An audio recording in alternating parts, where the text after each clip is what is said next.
Well, that was the last visual on that particular report was on his 90th birthday, and he went on to live 5 more years on. Nelson Mandela.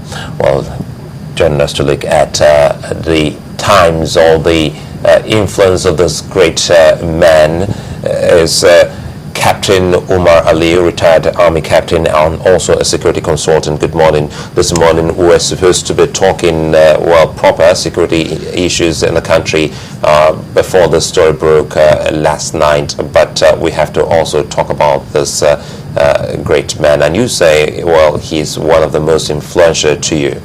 Yes, good morning, Sule. I think the greatest African I know has ascended. I wouldn't accept the use of the word dead. No, he ascended. That's for me. And here's a man who is probably more popular than the South African rand. If you showed some people the rand today, they wouldn't know it. But if you showed Nelson Mandela's picture anywhere, I think people will know that face.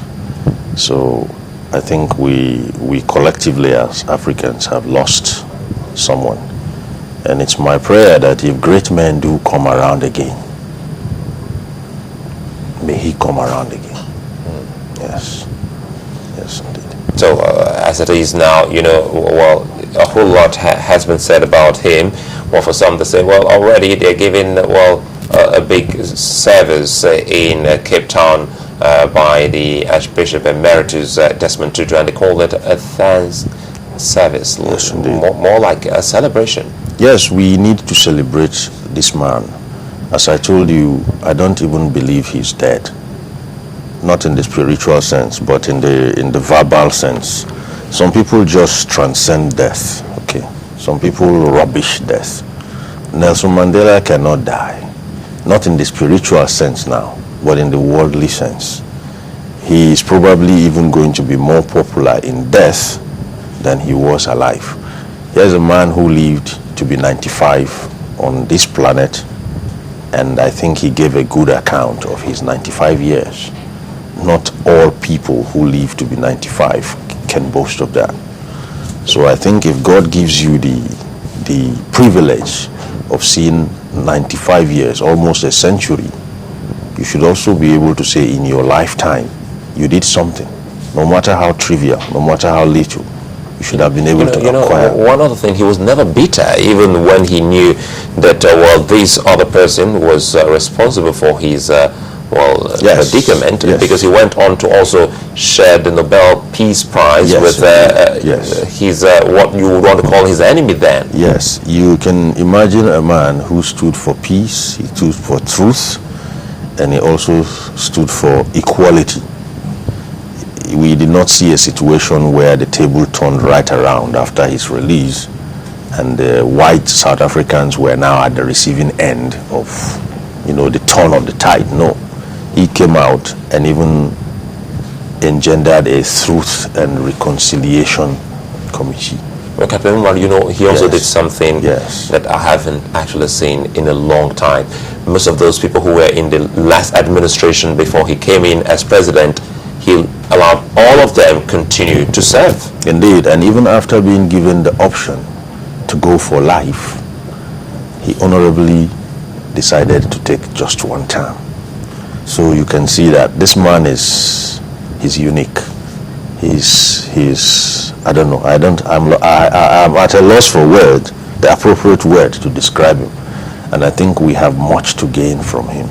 We have much to learn from him. Yes. In terms of the life he lived, a selfless life, what are the lessons we can draw from his life? I look at our country and it's my heart's song that somewhere among our leaders we should also be able to bring about a Mandela. Selflessness was something that virtually became his brand name.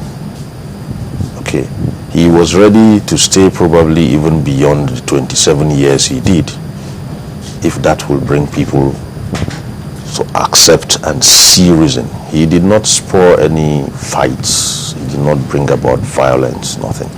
But with every single day he spent there, it became louder and stronger that this man had a case. So we need to learn from this kind of people. Mandela just proves to us that soft force is the greatest force you can ever, command. The force Mandela and much further behind Mahatma Gandhi, they are two exponents of what you call passive resistance, and that is soft force.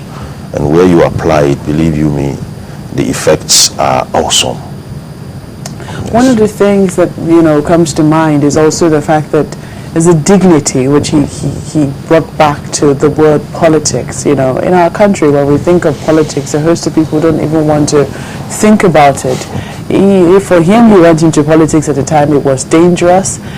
He also went in with a vision, and there was that pride to be a politician, so to speak. Indeed. So,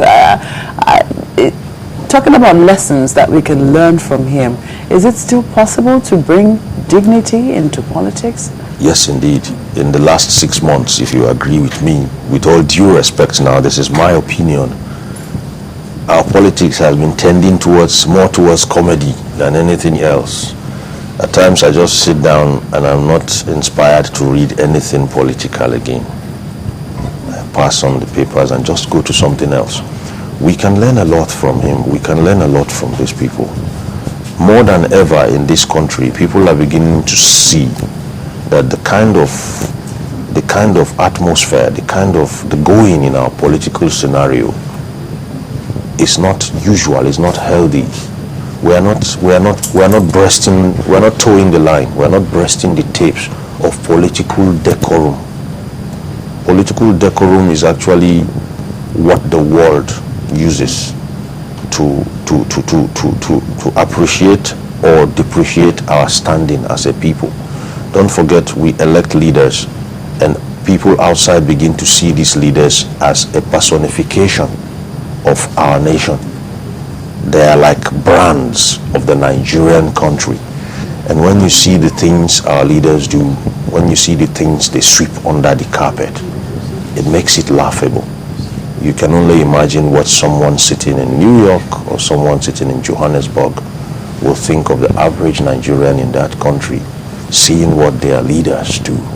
It's remarkable that many countries around the world are flying their flags at half-mast. It's not just South Africa. And for me, I'm just overwhelmed by that. How can one person, the death of one man somewhere, prompt leaders around the world to fly their country's flag at half-mast? Yes, indeed. Half-mast is a way of saying we are mourning, we are grieved. And I tell you, Mandela is really not. It's no more about South Africa. Mandela is borderless. Mandela is boundaryless. Mandela has transcended international politics or international boundaries. Mandela is, I wouldn't say a political brand name, but Mandela is a moral brand. Okay, Mandela is a moral brand. And in this era of servant leaders, I think any country that actually takes servant leadership seriously should begin to see Mandela as the golden rule of servant leadership. So they really should fly at half-mast. Well, taking off from our Twitter handle here, Tahiru Momodu says, Captain Aliyu is making me cry. His description of Madiba as so apt. And now you use another word when Malcolm was trying to bring to our knowledge that most countries' flags are being flown at half-mast, and you say he's boundaryless and borderless. Yes, indeed. You want to tell us more about When you look at Mandela, regardless whether you are South African or not, you're bound to be touched. You're bound to be touched because Mandela is actually a story of morality. Mandela is a story of integrity. Mandela is a story of perseverance. Mandela is a story of denial, selflessness.